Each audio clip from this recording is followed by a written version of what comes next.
I walked into my home office and the silence was suffocating. Then I saw my mother-in-law smiling, a feather duster in her hand, and 3 years of my life's work gone from my screen. The silence was the first thing that hit me. Not the productive, late-night silence of a house asleep, punctuated only by the hum of my servers and the frantic clicking of my keyboard. No, this was a different kind of silence. It was a heavy, suffocating blanket of dread that settled in my gut the moment I walked back into my home office. The air itself felt wrong, like the calm before a tornado rips everything you've ever built to shreds.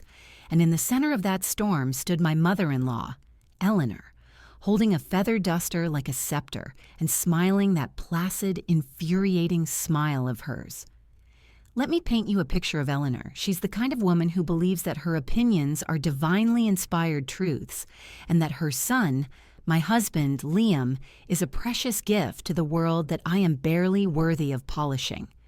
From day one, she saw me not as a daughter-in-law, but as a rival, a competitor for Liam's time, affection, and most importantly, his attention. My career, in her eyes, was the biggest threat of all. I'm a lead software architect, and for the past 3 years, my life has been consumed by a single, monumental project.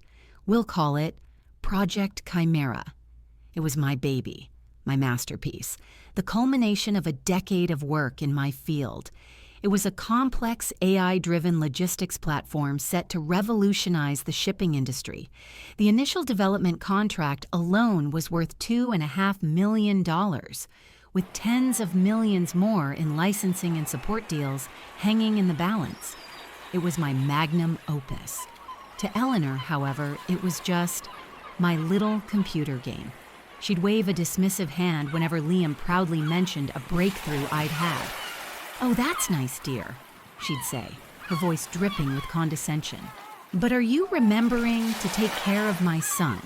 A man needs a proper home-cooked meal, not a wife who stares at a screen all day." She never missed an opportunity to imply that my dedication to my work was a form of neglect, a personal failing as a wife and a woman. She'd show up unannounced with casseroles and helpful cleaning tips, always finding a way to rearrange my meticulously organized life into her version of chaos. The real trouble started about 6 months ago, when she began her campaign for a key to our house. "For emergencies," she'd chirp, looking at Liam with wide, innocent eyes. I refused, firmly. My home, and especially my office, is my sanctuary. It's a secure space where terabytes of proprietary data and the architecture for my multi-million-dollar project live.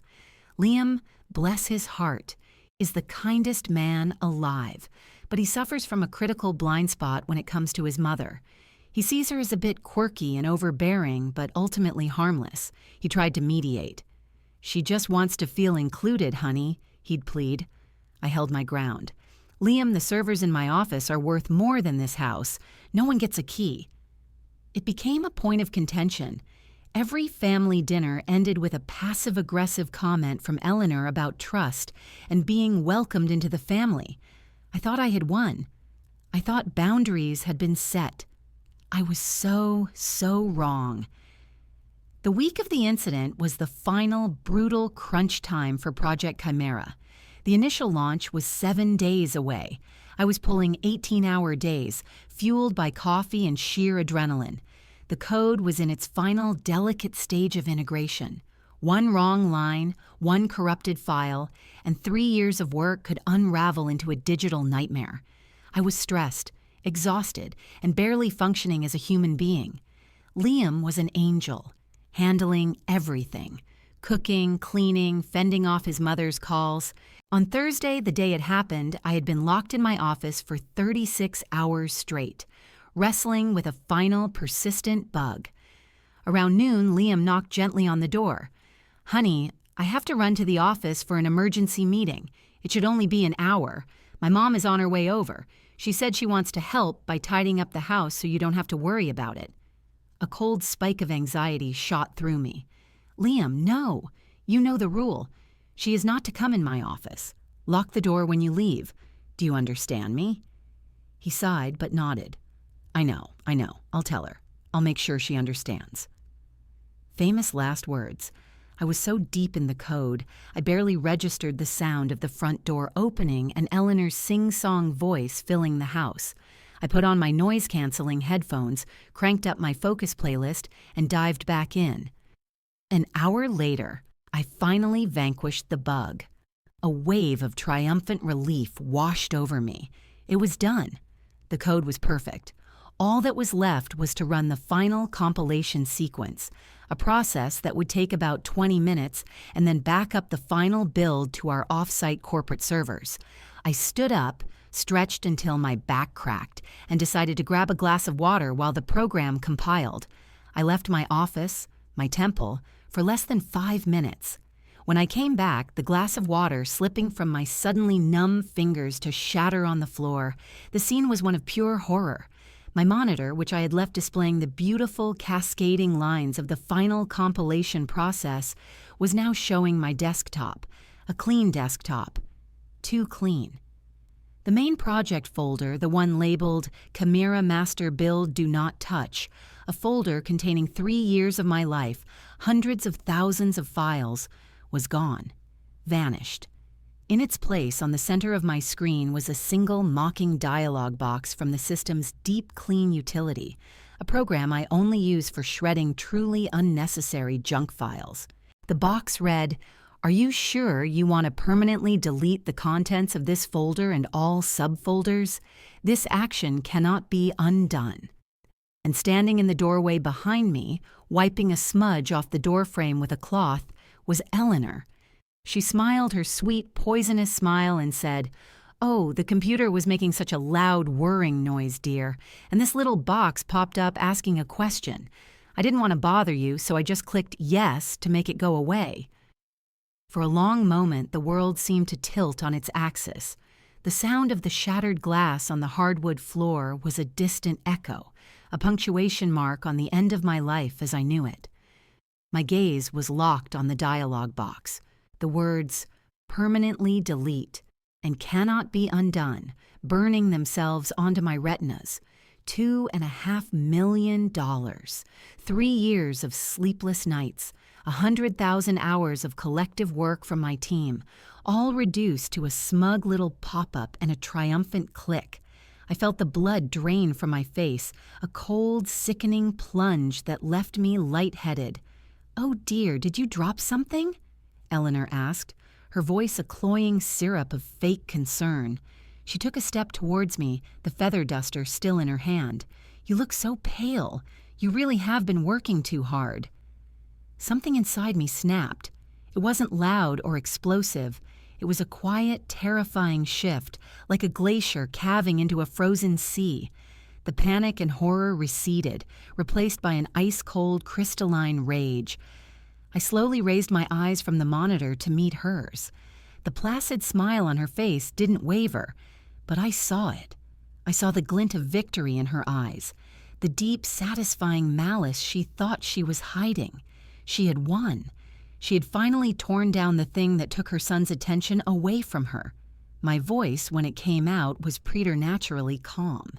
"Eleanor, what did you do?" "I told you, dear," she said, fluttering her eyelashes. The big fan in the computer was making a dreadful racket, and a box popped up. I was just trying to help. It seemed like the machine was overheating. I just clicked the yes button to make it quiet down. I took a slow, deliberate step into the room, my shoes crunching on the shards of glass. I didn't care. I pointed a trembling but steady finger at the screen. "That utility," I said, my voice dangerously low, "doesn't just pop up. To get to it, you would have to go into the System Tools, find the Advanced Disk Cleanup application, manually launch it, select the C drive, and then from a list of hundreds of folders, you would have to specifically select Chimera Master Build, click Add, and then hit Execute Shred. And then, Eleanor, only then, would that little box pop up." Her smile finally faltered. A flicker of panic crossed her face before she quickly masked it with indignation. "I don't know what any of that means. You're talking nonsense to confuse me. It just popped up. You're always so dramatic." The whirring noise was the final compilation sequence. I continued, my voice as sharp as the glass at my feet. It was the sound of my success, the sound of my future. And you walked in here, navigated a series of complex commands that would stump most average users, and you tried to destroy it.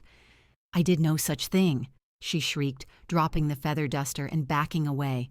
You're attacking me. You're stressed and you're lashing out. I was trying to help. And that, of course, was when the front door opened and Liam walked in. He took in the scene in a single glance.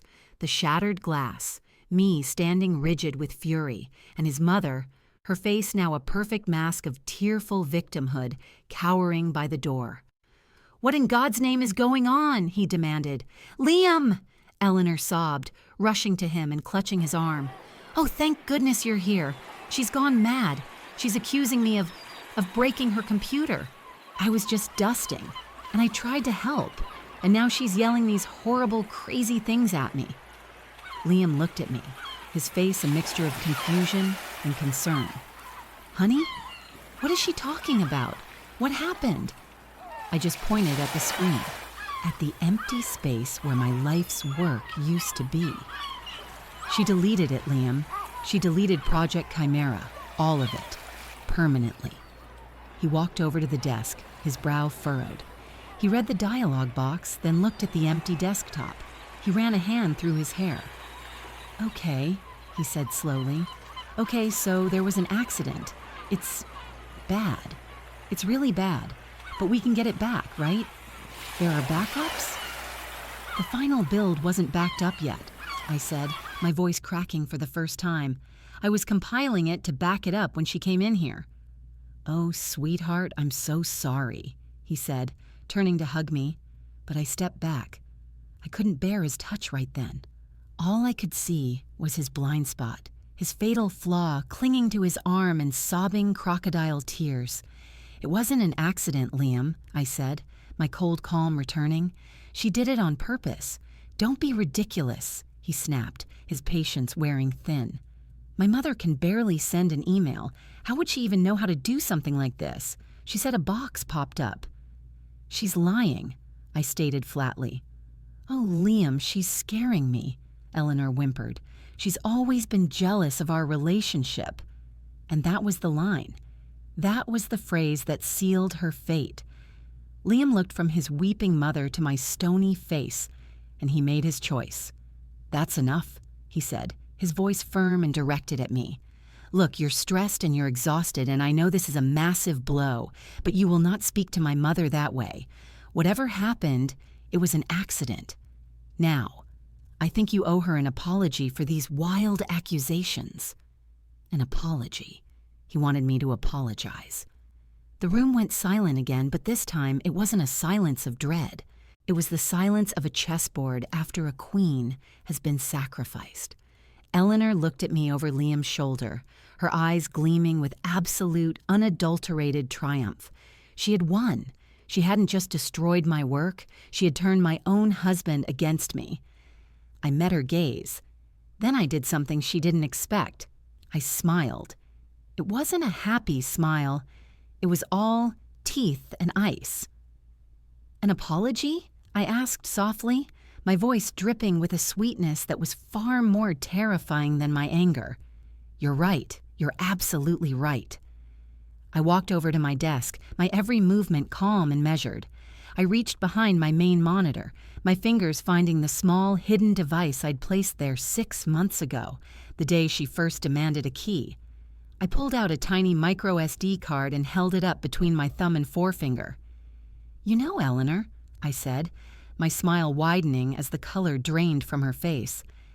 The thing about being a tech expert is that I'm very, very good at backups and security.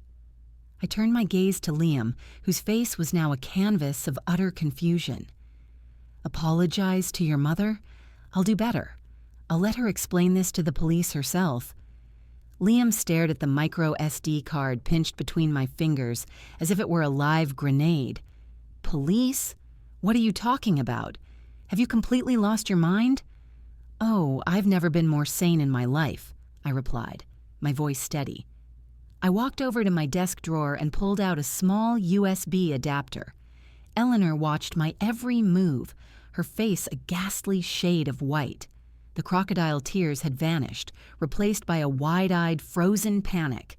She knew. In that moment, she knew she had catastrophically miscalculated. "My office is a secure workspace, Liam," I explained, slotting the card into the adapter. "It handles proprietary corporate data worth millions of dollars. As part of my security protocol, there are motion-activated audio and video recorders in here.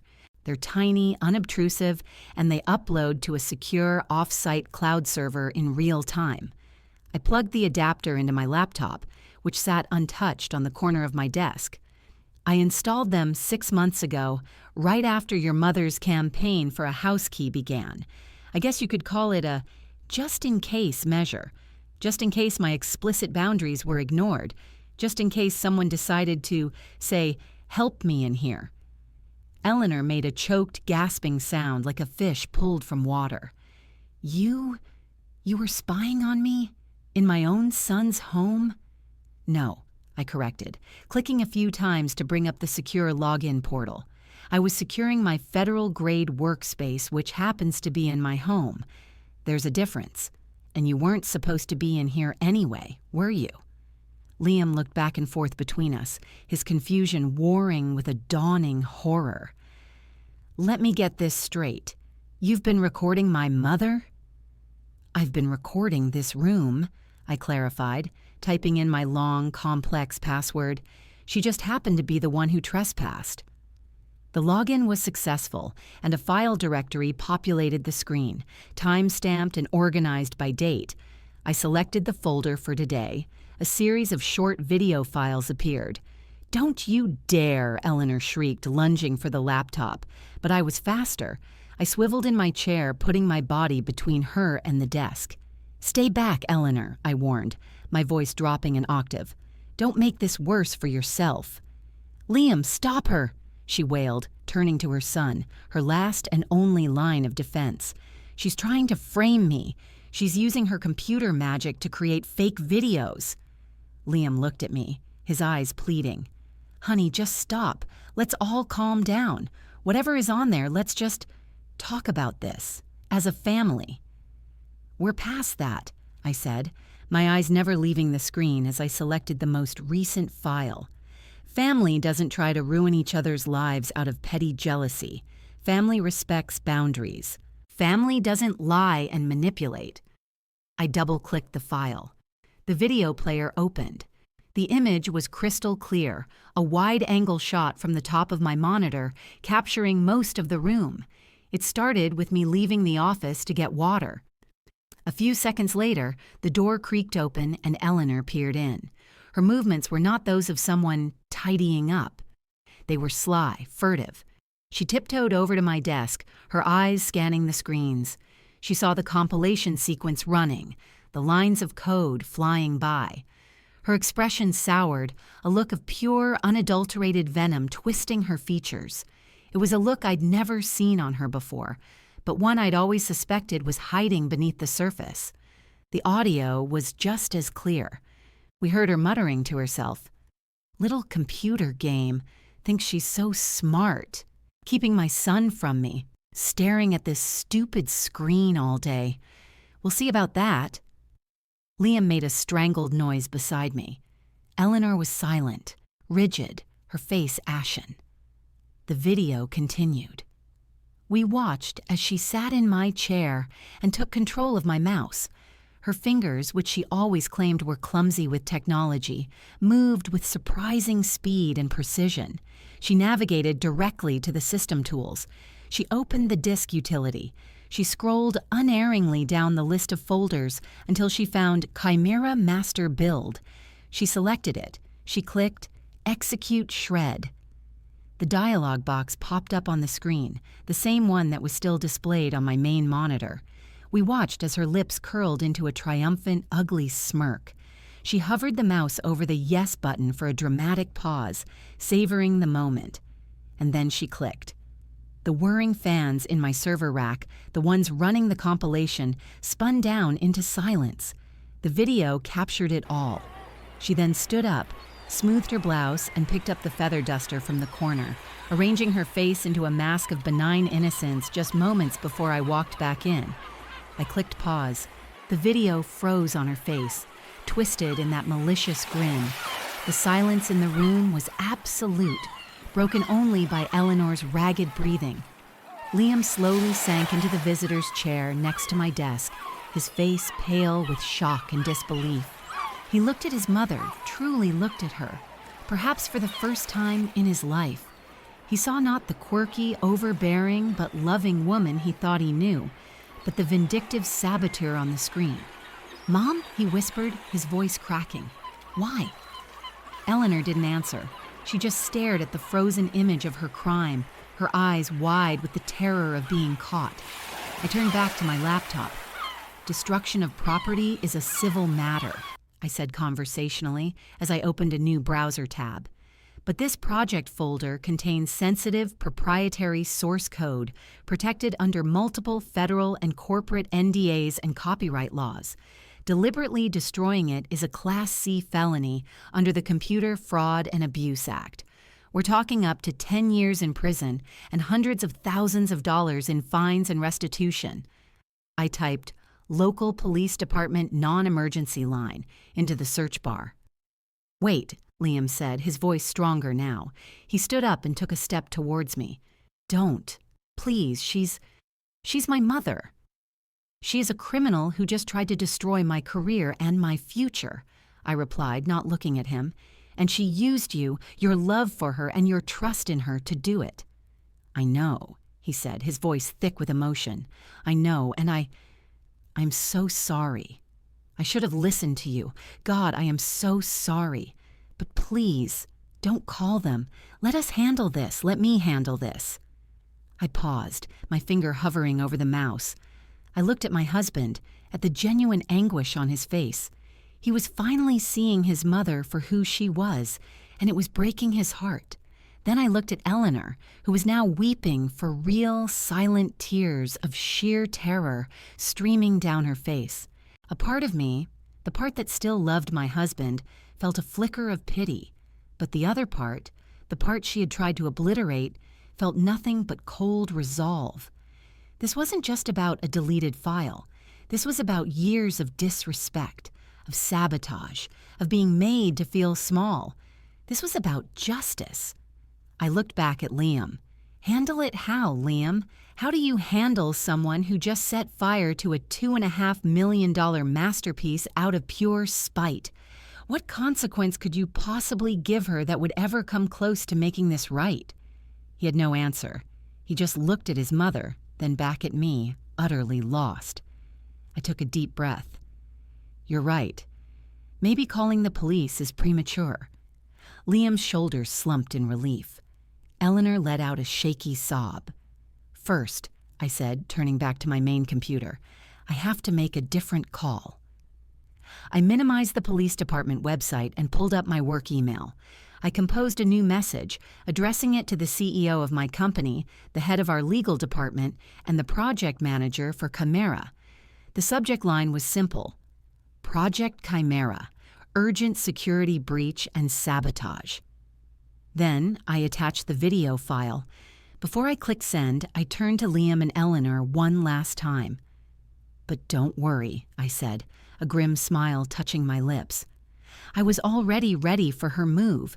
"Your mother thinks she deleted my project. She thinks she won." I hit the enter key on my main computer's keyboard. The machine whirred to life again, a new process kicking off on the screen. "She's wrong. All she deleted was the decoy." The word decoy hung in the air, thick and heavy with implication. Liam's jaw, which had been tight with tension, went slack. Eleanor's sobbing hitched, her tear-streaked face contorting in confusion. They both stared at my main monitor, where a new command line interface had sprung to life. Lines of green text were scrolling rapidly up the screen, indicating a process was running. It was a familiar sight to me, but to them, it was just incomprehensible computer gibberish. What do you mean, decoy?" Liam stammered. I leaned back in my chair, the icy calm I'd felt earlier now thawing into a grim, righteous satisfaction. "Did you really think I'd be that stupid, Eleanor?" I asked, my voice soft. "Did you think I would keep the sole, master copy of a multi-million-dollar project, the culmination of 3 years of my life's work, in a single, unlocked, unencrypted folder on my local machine?" I gestured to the server rack humming quietly in the corner of the room. It wasn't just for show. That folder you so gleefully deleted, the one labeled Chimera Master Build Do Not Touch, was a honeypot, a trap. I created it 3 months ago. It's a sandboxed, localized copy of the project's framework from 6 months prior. It's functional enough to look and act like the real thing, to require a full compilation sequence, but it's essentially obsolete code, worthless. The color started to return to Liam's face, replaced by a wave of dawning comprehension. Eleanor, however, just looked baffled. The technical explanation was flying right over her head. All she understood was that her grand act of destruction might not have been so grand after all. "The real master build," I continued, pointing to the scrolling green text, "is partitioned on a physically separate encrypted solid-state drive within that server rack. It's triple redundant, and it syncs in real time with an off-site hardened cloud backup every 60 seconds. The process you interrupted wasn't the final compilation. It was a dummy process designed to mimic high CPU usage and heat output, making the decoy look as authentic as possible. What you're seeing now," I said, nodding at the screen, "is the real final build being pushed to the corporate delivery server. It's about 10 minutes from being complete. Project Chimera is perfectly safe. It was always safe." A strangled sound escaped Eleanor's throat. You knew? You set me up." "I didn't know it would be you specifically," I corrected her. "But I knew someone who resented my success and lacked respect for my boundaries might eventually try something. Your constant nagging for a key, your little surprise visits, your dismissive comments about my work. You were painting a giant red flag on your own back, Eleanor. I hoped I was just being paranoid. But in my line of work, paranoia is a survival trait. I prepared for the worst-case scenario. And you, my dear mother-in-law, were kind enough to walk right into it." Liam finally found his voice. It was hoarse with a mixture of relief and shame. "So, it's fine? The project is okay?" "The project is more than okay," I said, my gaze hardening as I looked back at him. "But we are not. You and I are not okay. And your mother," I said, swiveling my chair to face her fully, "is in a world of trouble." "But I didn't destroy anything," she cried, a desperate, reedy note in her voice. "If it was a fake, then there's no harm done. It was just a little prank." "A prank?" I let out a short, sharp laugh devoid of any humor. "You trespassed in my secure office. You used my computer without authorization to access files you had no right to see. You then attempted, with clear and recorded malicious intent, to permanently destroy what you believed to be $2.5 million worth of intellectual property. The legal term for that isn't prank, Eleanor. It's attempted corporate espionage and felony destruction of data. The fact that you failed doesn't erase the intent. The video I just sent to my CEO and our legal team makes that intent crystal clear." Her face crumbled. The reality of her situation was finally crashing down on her. My phone buzzed on the desk. I glanced at the screen. It was an email reply from my CEO, a notoriously brief man. The message contained only 3 words. "Lawyers are calling you." "So, what happens now?" Liam asked, his voice barely a whisper.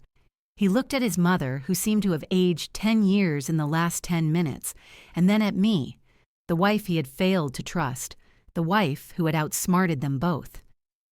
"Now," I said, picking up my phone, "my company's legal team will handle the corporate side of things. They will decide the best way to pursue this. Given the value of the intellectual property you attempted to destroy, Eleanor, I can guarantee it will not be pleasant. They will likely file a civil suit against you for damages. Even attempted damages can have a cost, and they will almost certainly file a police report to press criminal charges." "No!" Eleanor wailed. "Liam, you have to do something. Don't let them. Tell her to call it off." Liam looked at me, his eyes filled with a desperate plea. Is there any other way? Anything she can do?" I let the silence stretch out, watching Eleanor's hope flicker and die. I held all the cards. I had the power to bring her world crashing down around her, or to show a mercy she absolutely did not deserve. The old me, the one who tried so hard to please him, to keep the peace, might have folded. But that woman was gone, deleted more thoroughly than any decoy file. "There is one way," I said slowly, my mind racing as a new, far more fitting plan began to form. "My company might be willing to handle this internally. No police, no criminal record." A tiny spark of hope ignited in Eleanor's eyes. Liam took a step forward. "What is it? We'll do it. Whatever it is." "It's not a we, Liam," I said, cutting him off. "This is on her. She made this mess. She has to be the one to clean it up." I stood up and walked to the window, looking out at the quiet suburban street, a stark contrast to the storm raging in my office. The contract for Project Chimera was for $2.5 million. That's what she tried to take from me. From my company. From my team. If she wants to avoid a federal prison sentence, she needs to pay it back. Liam let out a choked laugh. "Pay it back? $2.5 million? We don't have that kind of money. My mom's house is maybe worth $400,000 tops. Her retirement, it's a joke, you know that." "Oh, I'm not talking about money," I said, turning back from the window. I looked directly at Eleanor, my expression devoid of any warmth or pity. "I'm talking about restitution of a different kind. You wanted to be more involved in our lives, Eleanor. You wanted to help. Well, congratulations, you're about to get your wish." My phone buzzed again. This time it was a text from my project manager. "Launch sequence initiated. Chimera is live." A slow, predatory smile spread across my face. Project Chimera is a logistics platform. It manages shipping, inventory, and fulfillment. It's incredibly complex on the back end, but the user-facing side is all about data entry. Tedious, mind-numbing, endless data entry. We're in the process of migrating one of our first major clients, a massive retail corporation, onto the platform. It involves manually inputting and verifying hundreds of thousands of individual product SKUs, shipping manifests and inventory records from their old system. It's grunt work, the kind of work we normally outsource to a team of a dozen data entry clerks in a low-cost country. We estimated it would take them 6 months of full-time work to complete. I walked back to my desk and picked up a pen, tapping it thoughtfully against my chin. But I'm sure one highly motivated, very repentant individual could do it all by herself.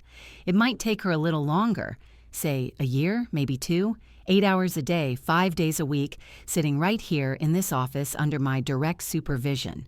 No pay, of course. We'll call it an unpaid internship. The value of that labor, what my company would have paid for it, comes to just over $100,000. A fraction of what you owe, but it's a start. Liam stared at me, aghast. "You want my 65-year-old mother to work as your unpaid data entry slave for 2 years? I want her to understand consequences," I retorted.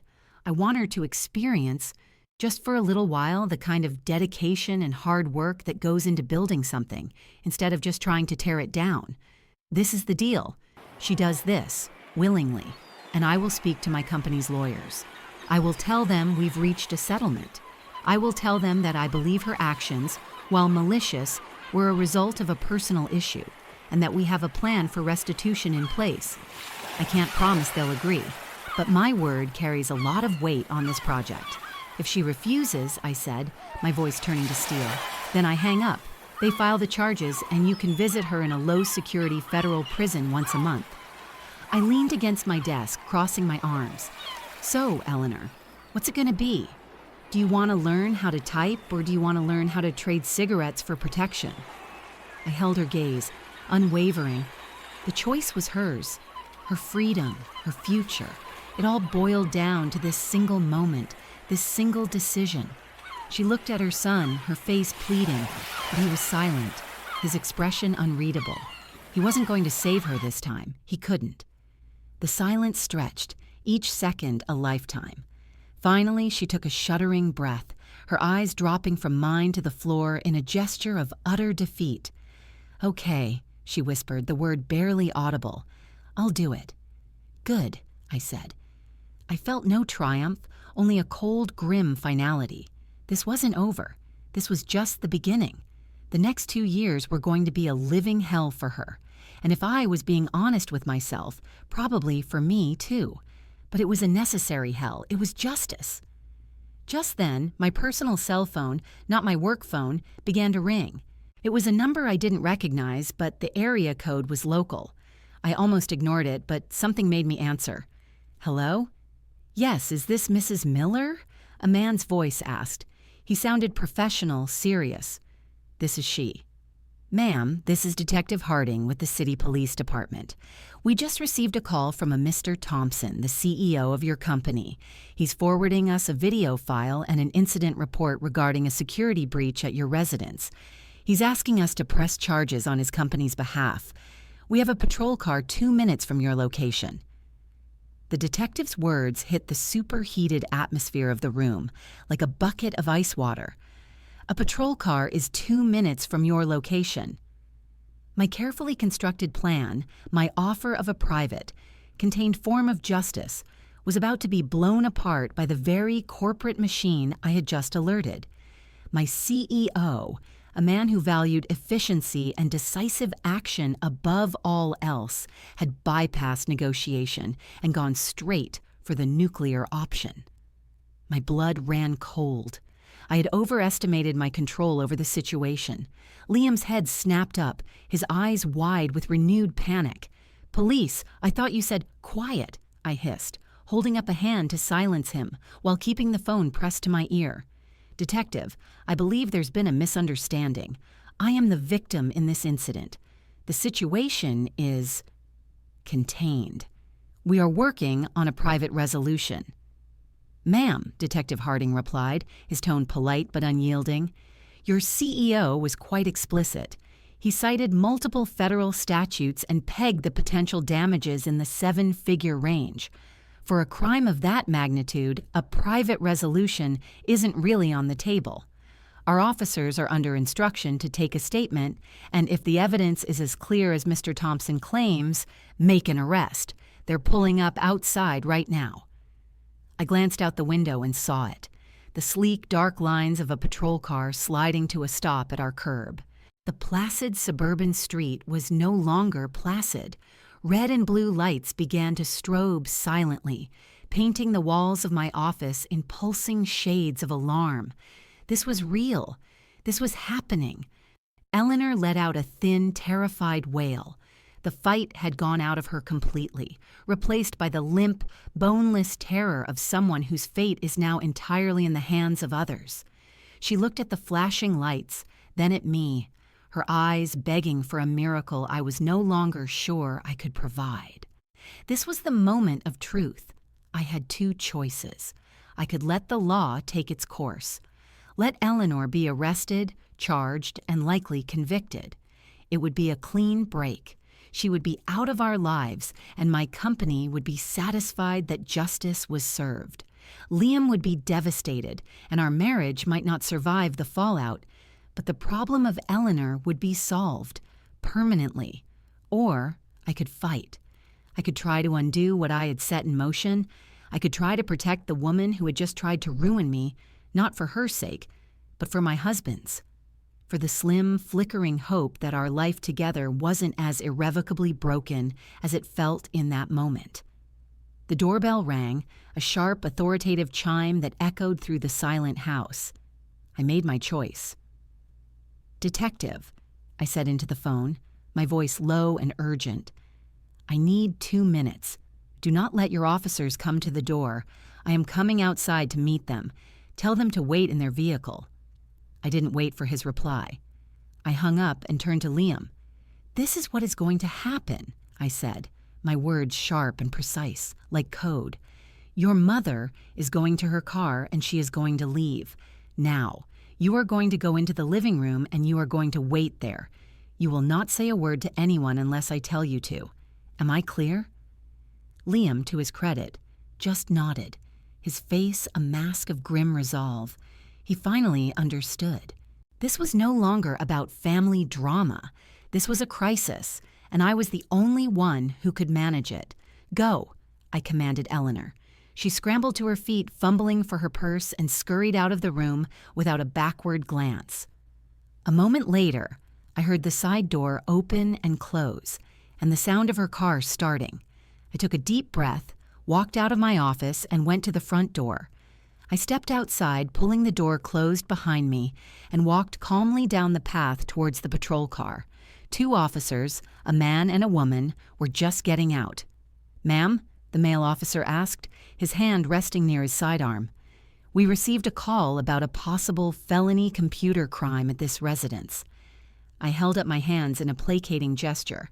"Officers, I'm the owner of the house and the victim, for lack of a better word. My name is Sarah Miller. There has been a serious misunderstanding." I proceeded to spin the most difficult, technically dense, and utterly boring web of lies I could concoct. I explained that we had an internal security drill, a red team exercise to test our new work-from-home security protocols. I said the suspect was a contract employee, a penetration tester, and the destruction of data was a simulated attack on a sandbox decoy system, which I'd created for this exact purpose. I explained that my overzealous CEO, who was only looped in after the breach, misunderstood the nature of the drill and called them in a panic. I used acronyms and technical jargon sandboxing, honeypots, penetration testing, social engineering vectors, until their eyes started to glaze over. "So, there was no crime?" the female officer asked, looking skeptical. "The only crime was my CEO jumping the gun before he had the full report," I said with a weary smile. "I'm incredibly embarrassed you were called out here. It was a simulation that got a little too real, I guess. I've already messaged my boss and the legal team to clarify. This was a false alarm." They looked at each other, then back at me. I could see them weighing the options. A mountain of paperwork for a complex computer crime they barely understood, based on the word of a CEO who wasn't on site, versus a simple all clear from the woman standing right in front of them who claimed it was all a drill. "All right, ma'am," the male officer finally said, clearly choosing the path of least resistance. "We'll call it in. You have a good day." They got back in their car, and with one last silent flash of their lights, they pulled away. I stood on the lawn until the car turned the corner, my body trembling with adrenaline. Then I went back inside. Liam was standing in the entryway, his face etched with 1,000 questions. She's gone," I said, my voice flat with exhaustion. "And the police are gone. I told them it was a corporate security drill." He stared at me, his eyes full of a dawning, painful respect. "You lied to them. For her. For me." "I did it because arresting your mother would have destroyed you," I said, my voice softening slightly. "And despite everything that happened in that room today, I'm not ready to destroy you, Liam. But don't mistake this for forgiveness. We are so far from okay." I walked past him, back into my office. The shattered glass was still on the floor. The dialogue box was still on the screen. It felt like a lifetime ago. I closed the box and looked at the message from my project manager. Chimera was live. It was a success, my success. Liam appeared in the doorway. "What now?" he asked softly. "Now," I said, turning to face him, "we have some new rules. Your mother is never to set foot in this house again, ever. We will see her on holidays, at a neutral location, and I will be civil. But she is not welcome here. Her access to our life is revoked." He nodded immediately. "Okay, I understand." "Second," I continued, "the offer still stands. She will not be my data entry clerk, but she will pay restitution. She will sell her house. A significant portion of the proceeds will be placed in a trust for our future children's education. The rest will be donated in her name to a charity that promotes women in STEM. It's non-negotiable. It's the price for me not picking up the phone and telling my CEO that the drill is over and he can send the police back.